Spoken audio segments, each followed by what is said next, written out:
What's up, YouTube? You already know what it is. It's your girl, Gracie, and I'm back with another video for you guys. So, if you're new to this channel, make sure you comment, like, and subscribe. And most importantly, y'all already know, make sure y'all hit that post notification bell. So that way you can be notified every time your girl upload a video. So, y'all, I'm not going to ramble too much because I don't know how much storage my phone is going to take. But anyway, so by that title, by that thumbnail, y'all already know it's going to go down. So today I will be doing a story time, my life in Jobcorps. Yes, you guys, I went to Jobcorps. A lot of y'all probably don't know that. It's been some time since I've been there, but I've been to Jobcorps. It was about 10 years ago, and I want to explain to you guys my experience that I had being in Jobcorps.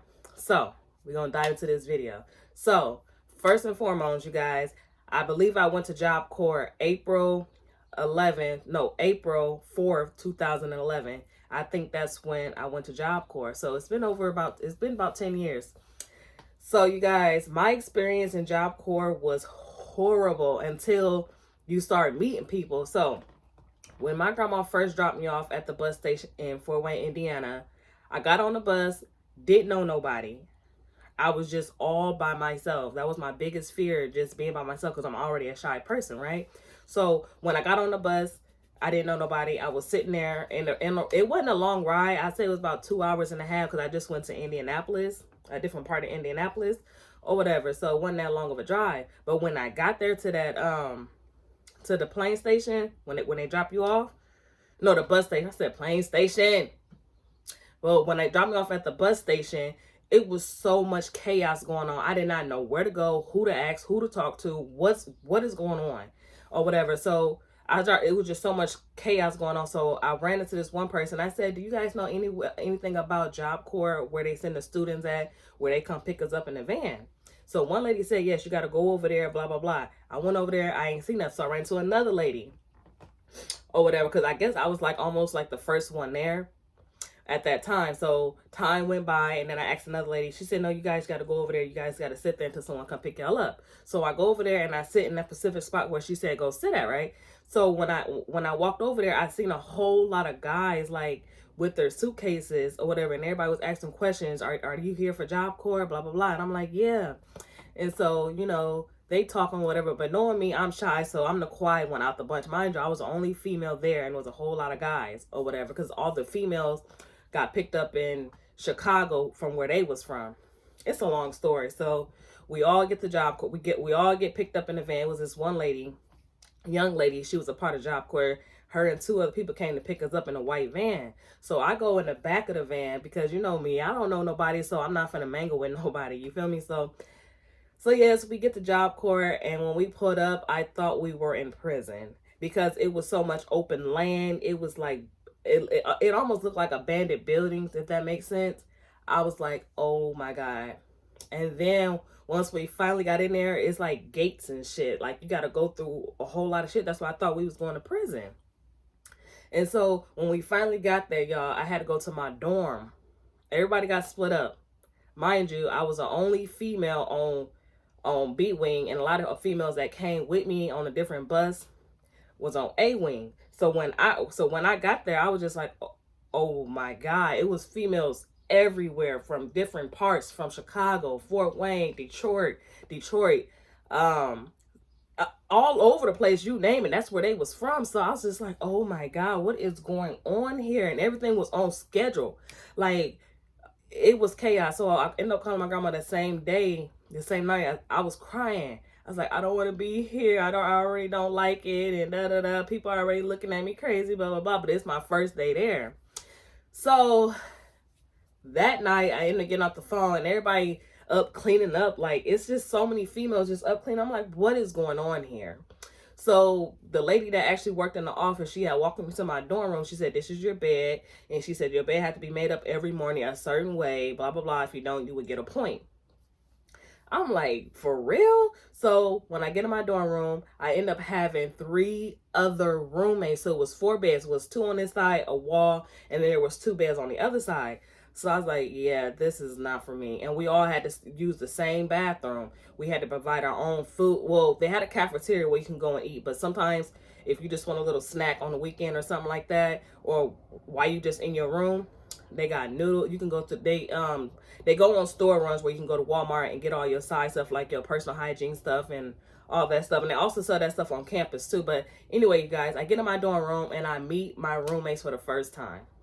Now, meeting my roommates for the first time was okay because I really had some good roommates. So the girl that was actually sitting next to me that was laying next to me by my bed, because it's a bed here, then there's a bed here. Her name, I don't want to say her name on here, but me and her clicked. Like, we clicked because she was a quiet person and I was a quiet person or whatever. So we kind of had a little bond or whatever. So, but she was there a little bit longer before I got there, so she kind of filled me in on what I got to do. She said, when you wake up in the morning, you got to make your bed, you got to go sign out, you got to make sure you make it to your class on time, this, that, and the third, because I went to Job Corps for my CNA license, right? But not knowing that you got to take other classes, well, it wasn't so much other classes, is that if they didn't have room for you to take that course right now, that course that you want to take right then and there, you have to go to a regular class just so they can just say you're doing something, you know what I'm saying? So, she was actually going for the same thing that I was going there for, but we was on totally different schedules. So I went for my CNA class. So the next morning when I woke up, we had to wake up at 6 a.m., sign in, get dressed, make it to our class on time. I'm like, I don't even know where to go, like where I'm going.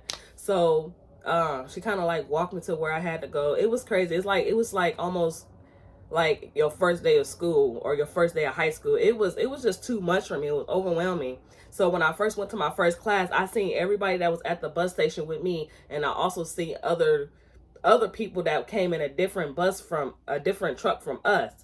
So we all in one class and we had to introduce ourselves or whatever. It was so many people. I was so shy.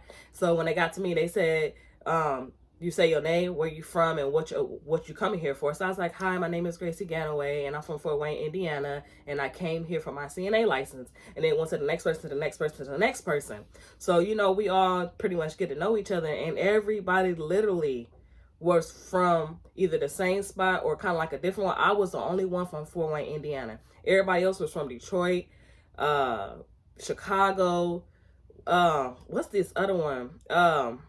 Ohio. No, not even Ohio. It was, see, it's been so long, y'all. It's been 10 years, but I know for a fact that I was the only one from Fort Wayne, Indiana. It was a lot of people from Chicago, and it was a lot of people from Detroit, Michigan. I'm trying to tell you, it was so much. But this probably gonna have to get broken down into 2 videos, because I can go on and on and on and on, because I was there for a long time. So, but when I first got there and got the class, and then after that class was, no, you had to go to another class. So we went to another class and we had to introduce ourselves again to our teacher that was there. So it was pretty much not a reading class. It was almost like a language reading class, and the other one was a math class that we all had to go to just because our trade wasn't available at the time, I guess. So we go through all those steps or whatever, and then after class is over, everybody get to go to their dorms, change their clothes, because we had to wear uniforms. So everybody leave, and then I guess it's lunchtime. No, I take that back. Go all the way back. So you go to your first class, and then you go to lunch, and then you go to your other class, and then after your last class, you get to go to your dorm, or, walk around, go to the rec room, or you can go to the theater, because they had a theater where you can go in there and watch movies or whatever. It was really, really big too, you guys. And you can go to the rec room where you can play, it's been a while. I don't even know what was in there. But it was a whole lot of different activities that you can do in the rec room or whatever. So knowing me, my first time there, I'm quiet, so I just go straight to my dorm, sit on my bed. And mind you, you can barely have a phone there. Like, some people had phones and some people didn't. I think at the time I had like a little flip phone with just minutes on there. So it really wasn't, like that. So basically my experience when I first got there was horrible. It was like, oh my God, I'm ready to go. But as time went on, I got to know people and things like that. But I'm going to say that for another video, for part 2. But you guys, I'm trying to tell you. So I'm pretty sure Jobcorps changed now over the years, because like I said, it's been 10 years since I've been. But long story short, I went to those classes for about maybe 2 weeks or whatever. And after my 2 weeks, I jumped right into my trade, which is CNA. So you really have to wake up early because you got to take a bus off campus to get to your trade, right? So you still got to get up at 6 a.m., but you got to be out the door probably by 6:30 to catch the bus to even get a seat on the bus because it'd be so crowded. And so once I get on the bus, they take you to different nursing homes for your training or whatever. So me and a couple other girls and a couple other guys got off at the same nursing home, which was okay because we all came together. We all came here for what we came here for. So everything was new to everybody. Like what is going on? So they drop us off at different nursing homes where we had to do our what is it called, clinical sites or whatever. So we had to be there, and some of the nurses and the other CNAs were showing us what to do, and this is what you're supposed to do. This is how you bathe your clients. This is how you change your clients. This is how you transfer your clients. All this other stuff that we was learning back then. And I was just like, oh my God, this is a lot. It was overwhelming. I'm trying to tell y'all, it was horrible when I first got there. Like, it was horrible. But you guys, I don't want to ramble too much in this video, so I'm going to end this video. So make sure you guys stay tuned for part 2. If you guys want to know all the drama that I went through in Job Corps and all that extra juicy stuff, I'm going to say that for part 2. So make sure you stay tuned for part 2, my experience in Job Corps. So, but until then, I don't know why I'm slurring on my words, y'all. But until then, make sure y'all comment, like, subscribe, and most importantly, hit that bell. Until next time, peace out.